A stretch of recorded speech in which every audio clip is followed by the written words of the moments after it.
My name is Lizzy McDowell, and I'm the Director of Marketing at KAO Data. So today you're talking on the Women in Data Centre panels. I am. So what is it for you that was the draw to working in that industry? It's a very male-heavy industry. Well, I think like everybody, no one leaves school with hopes and dreams and aspirations of wanting to work in the data centre industry.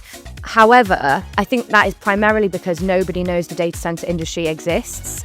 And I look back to myself leaving school, not really sure what I wanted to do. And I 100% would have chosen this industry because I adore it. I love the criticality of it. I love how essential it is to our everyday lives. I mean, literally, none of this would be happening without a data centre. We wouldn't be having Teams calls without a data centre. I wouldn't have got my Uber this morning without a data centre. Wouldn't be paying for contactless without a data centre. We wouldn't have the COVID vaccine without a data centre. So I love how fundamental it is.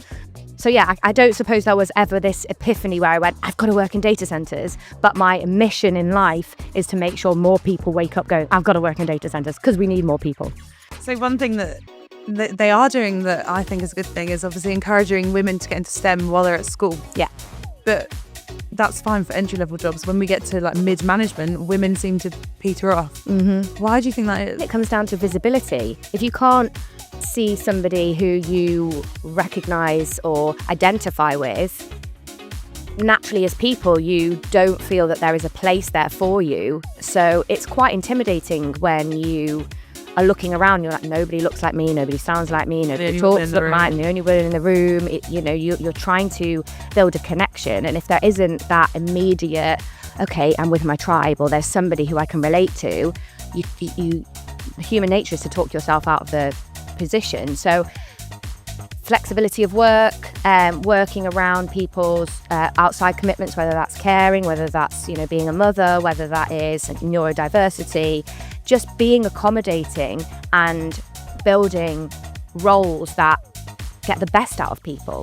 And I think we're so fortunate because we're at this formative part of the industry where we are quite a new industry. We can do things differently. We can set our own rules. We can create our own ways of working. So yeah, there's multiple different reasons, but I think visibility is certainly one of them.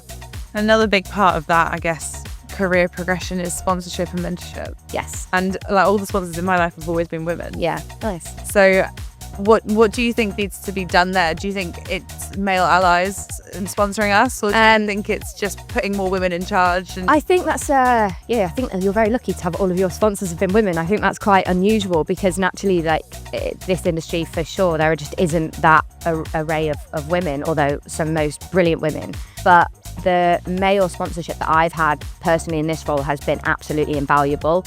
Their confidence in me to just go and represent KAO and implement my own ideas has been, I'm so indebted to Adam, who's my line manager, and Spencer, because they have just been instrumental in building my career. So that endorsement, I think, whether that's from a man or a woman, from a senior person, is so powerful.